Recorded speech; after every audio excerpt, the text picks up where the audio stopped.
Olá, o Quer Saber está de volta. A gente já falou aqui algumas vezes qual é o objetivo do Quer Saber, qual é a missão, qual a proposta do Quer Saber.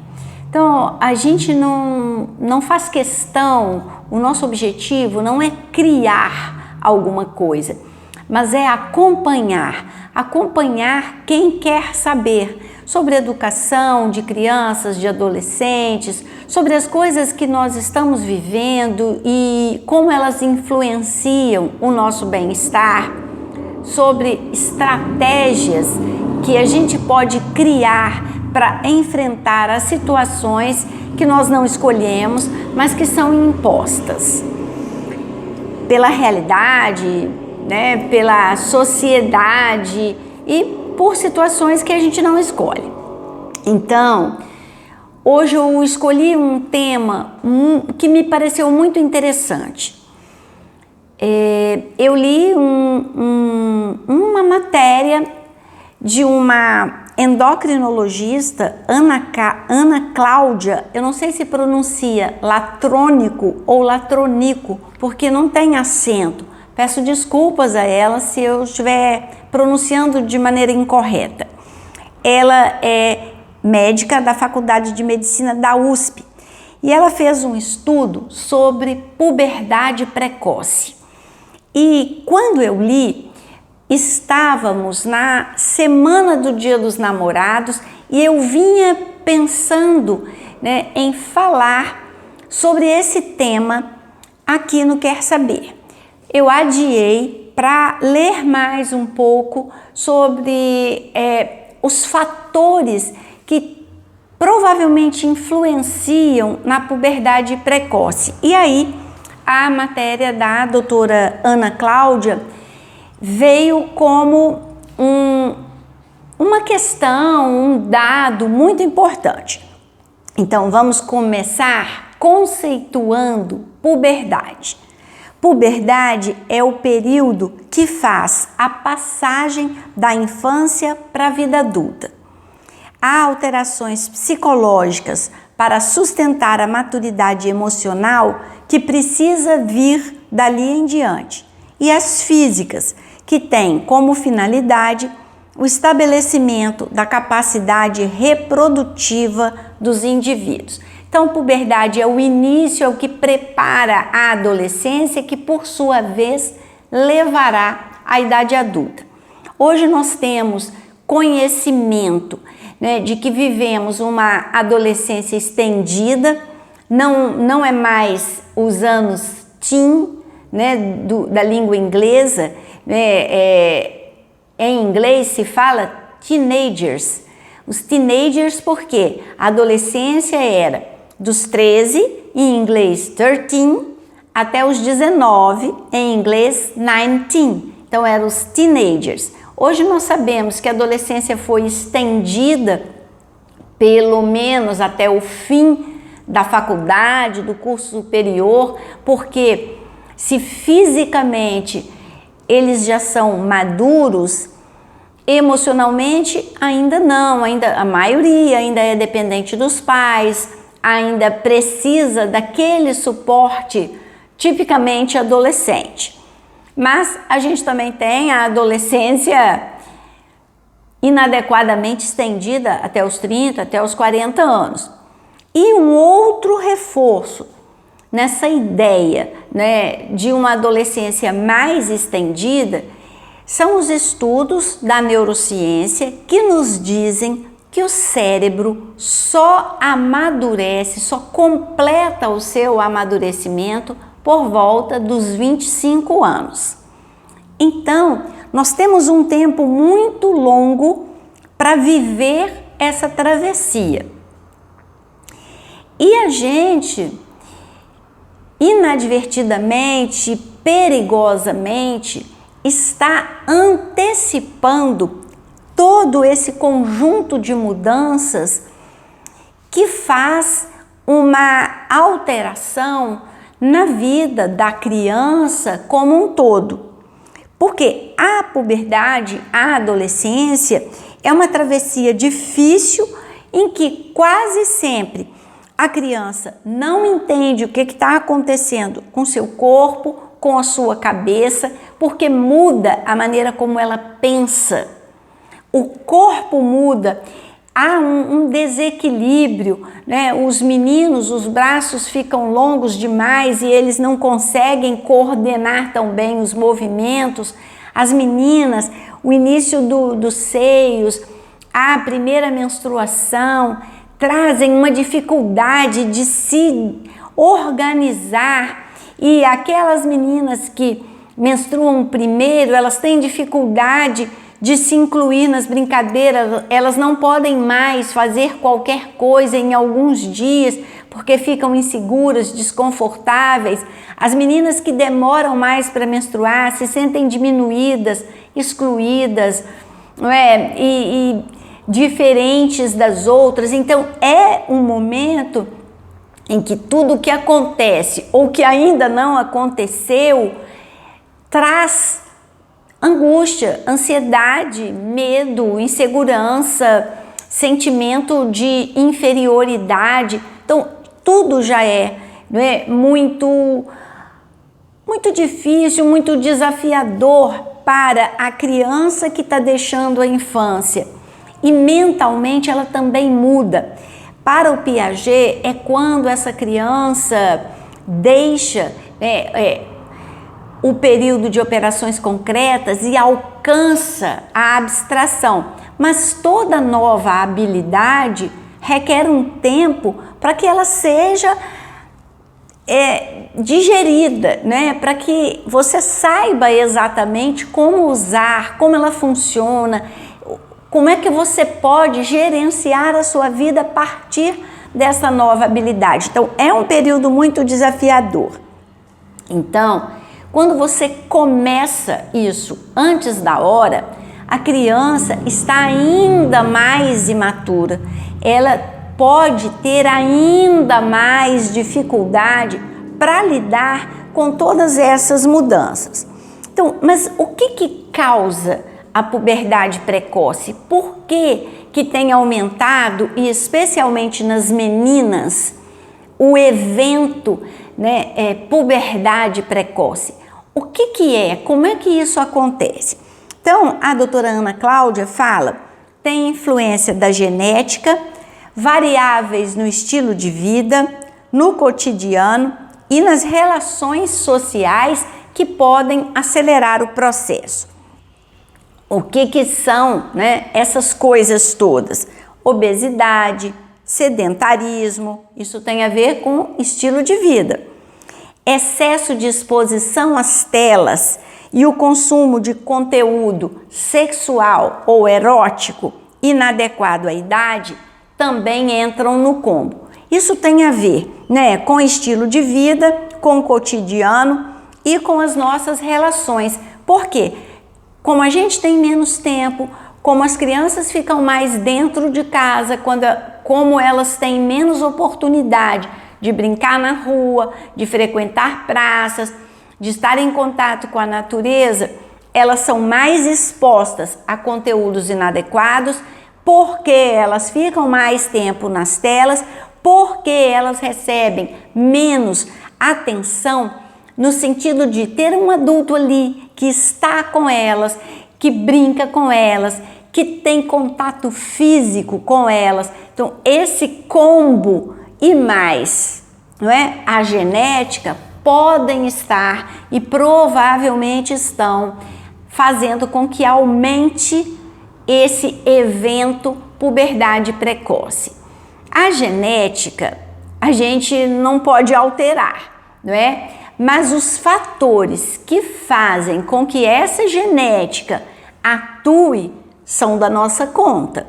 Então, quando alguém, às vezes alguma menina, né, se mostra preocupada porque todas as amiguinhas já menstruaram e ela não, eu sempre pergunto, você sabe com que idade a sua mãe, as suas tias menstruaram? Porque provavelmente você vai ter um padrão semelhante.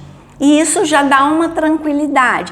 E às vezes a mãe esqueceu de comentar isso, ela não pensou que isso fosse importante. Às vezes a menina não tem liberdade para falar com ela de como está se sentindo em relação a isso, porque ela não puxou o assunto nunca, então a criança também não sabe se pode puxar esse assunto, mas isso é conversar a respeito, às vezes desse aspecto da genética já traz uma tranquilidade. E uma coisa que a gente vem observando, nós psicólogos, a gente vem observando é que inadvertidamente muitos adultos, especialmente pais, estimulam a criança a namorar mais cedo, principalmente os meninos. Eles ficam, os pais homens, mas quando eu falei pais anteriormente, pais e mães, mas os pais homens ficam muito felizes quando o filho, menino, manifesta essa masculinidade, essa virilidade.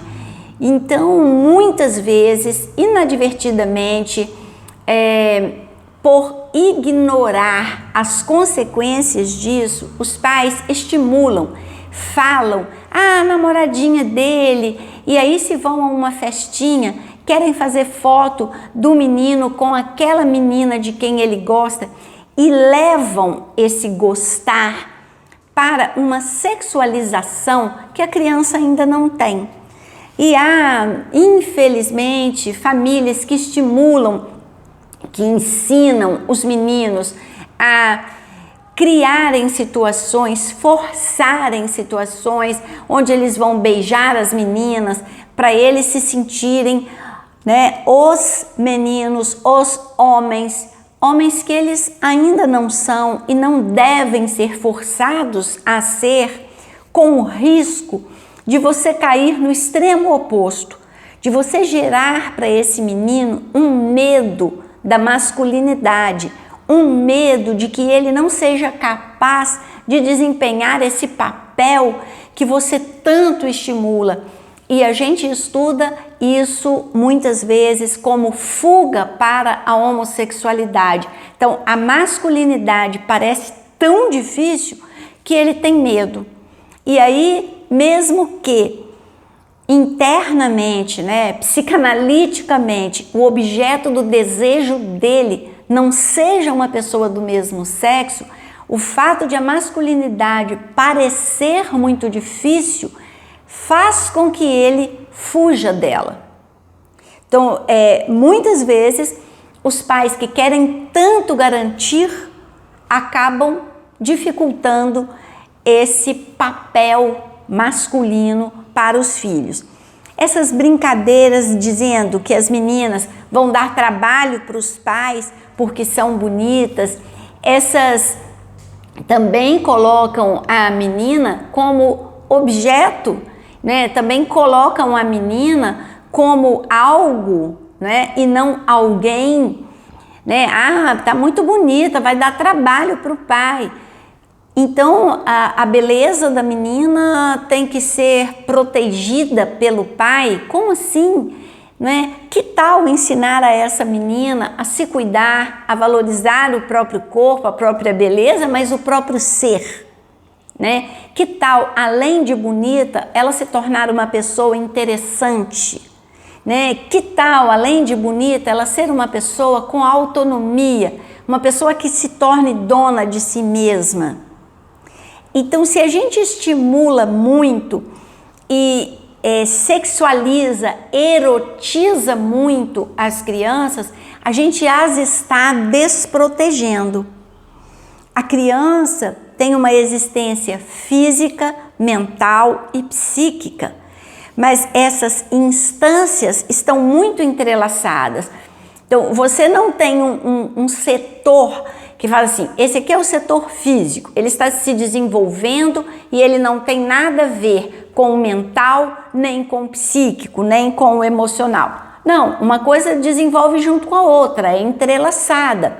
Se você superestimula o físico da criança, se você põe a criança para fazer atividades físicas pesadas, inadequadas para a idade dela, esse físico pode responder mal, mas o emocional, o psíquico também, porque essa experiência de fracasso, a experiência de eventuais acidentes, dores, ela interfere, ela marca o psíquico e, óbvio, o mental, porque ela vai estar com uma sobrecarga e por volta dos 7, 8 anos, essa criança dá uma desacelerada, né, nas questões da sexualidade e investe no intelectual. É isso que o Freud chama de fase de latência. É como se essas questões, as curiosidades sexuais dessem uma trégua para ela aprender, para ela evoluir intelectualmente, mas ela não deixa de ser um ser sexualizado, não é isso, mas isso deixa de estar no foco, isso acalma e vai explodir de novo na entrada na adolescência, na puberdade. Aí, para gerir essa entrada, essas transformações, quanto mais ela tiver se desenvolvido intelectualmente, mais recursos ela terá. Se você antecipa, se você modifica esse ritmo natural, ela pode ter dificuldades de assimilar as mudanças. Erotizar pode ser vestir de maneira, eu botei entre aspas aqui, provocante, sensual, um corpinho que ainda não domina essa linguagem. Então, meninas com roupas muito justas, insinuantes, meninas pequenas ainda, muito maquiadas, muito enfeitadas, cheias de acessórios que ficam parecendo uma miniatura de adulto, elas estão carregando uma coisa que não é natural para elas e que pode dificultar aquilo que seria natural, dificultar as brincadeiras, porque imagina uma menina muito maquiada, ela não pode brincar de correr, ela vai suar, aquilo vai borrar, vai incomodar, né? Vai coçar. Ela com muitos acessórios, com um cabelo muito elaborado, com penteados muito desconfortáveis, muito presos, também ela vai perder a liberdade. As meninas são mais vítimas, né? Porque tem muito mais coisa para você, entre aspas, enfeitar uma menina que um menino. Mas meninos também, meninos vestidos como homenzinhos, e a gente usa essa expressão descuidadamente, a gente fala, tá igual um homenzinho, mas ele é um homem, né? Uma criança, mas e aí você induz a criança a pensar que para ser aceita, ela precisa estar daquela determinada maneira. Há uns anos atrás, a gente foi a um aniversário de 15 anos de uma menina que tem uma síndrome que gera, né, um atraso intelectual. Então os coleguinhas eram muito mais novos que ela. E quando eu cheguei à festa, os meninos estavam todos bem vestidinhos, de calça, camisa social, sapatos, uma gracinha. As meninas também, bonitinhas, mas bem meninas, laços no cabelo, vestidinhos rodados. E aí eu comentei com meu marido assim, eu não dou uma hora para esses meninos estarem correndo, descabelados, com as mangas arregaçadas e mal arregaçadas, né, suados. Gente, não gastou nem meia. E eles estavam brincando de correr em volta da piscina. As meninas continuaram sentadinhas lá, comportadinhas. E os meninos estavam brincando de correr. Eles estavam sendo meninos de 12 anos, que é o que eles são. Né? Eles estavam numa festa que ainda não era a festa da idade deles, que por uma circunstância especial, eles eram os amigos. Mas era previsto que eles se comportassem daquela maneira, porque aquela é a maneira de eles se comportarem. Eles estavam vestidos adequadamente, e eu nem estou dizendo que isso faça mal, não é? Porque isso também é uma oportunidade de você dizer para uma criança que quando ela é convidada para uma festa, ela deve respeitar o projeto, o estilo de festa que a pessoa fez. Então ela deve se vestir adequadamente e tal. Mas olha, ninguém esperava que eles fossem adolescentes quando eles tinham 12 anos. E é disso que a gente está falando. E aquela maneira de se vestir era especial para uma ocasião especial. Expor a criança a conteúdos inadequados para sua idade e para sua capacidade de compreensão também é um risco. E aí, talvez alguns pais me digam, mas às vezes a criança pergunta. Então, quando ela faz essas perguntas, que a maioria dos pais dizem que são perguntas embaraçosas, a respeito de sexo, a respeito de qualquer coisa da vida, antes de responder com um tratado científico ou de mandar a criança calar a boca e falar que isso não é coisa dela perguntar, você pode responder com perguntas. Mas o que exatamente você quer saber? Onde você ouviu isso? Como que isso apareceu para você? O que você quer saber? Com quem que você já conversou sobre isso? Isso não é um inquérito não, gente. Não é você botar a criança contra a parede, mas é você saber de onde aquilo veio para você saber que tipo de resposta você vai dar. E é muito importante que a criança, especialmente a criança que foi atravessada por algum conteúdo inadequado, confie no adulto e possa falar com ele. Durante a pandemia, por causa desse excesso de telas a que a gente foi submetido, todo mundo, uns pais me ligaram, me pediram um socorro para o filho. Eles tinham um grupo, de WhatsApp dos colegas, exatamente com 11 para 12 anos, e aí alguém trouxe para esse grupo vídeos de pornografia homossexual. E isso afetou muito o menino. Ele ficou muito mal, ele não conseguia dormir, ele não conseguia comer, ele não conseguia estudar, ele estava passando mal, uma ansiedade, uma angústia que ele não conseguia dominar. Ele teve muita dificuldade, mas contou para os pais o que estava acontecendo. Teve o apoio muito bonito do irmão, um pouco mais velho, o irmão já com 15 anos, e nós tivemos um trabalhão para acalmar essa criança, esse pré-adolescente, com relação a todos esses aspectos. O conteúdo inadequado gerou uma perturbação enorme nele, para a vidinha diária dele. E ele é uma criança que sempre brincou na rua, teve espaço, e isso transtornou, ele não estava conseguindo fazer. E aí, ao invés de você preparar essa criança para a vida adulta, para a aceitação das diferenças, você desprepara.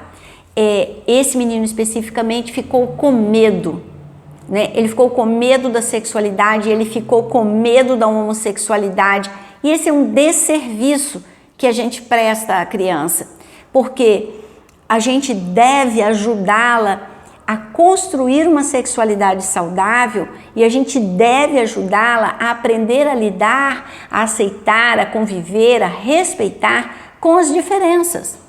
Não somos juízes da vida íntima de ninguém, mas precisamos preparar nossas crianças, nossos adolescentes para a vida real. E a vida real é diversa, a vida real tem imprevistos e a vida real tem seu ritmo.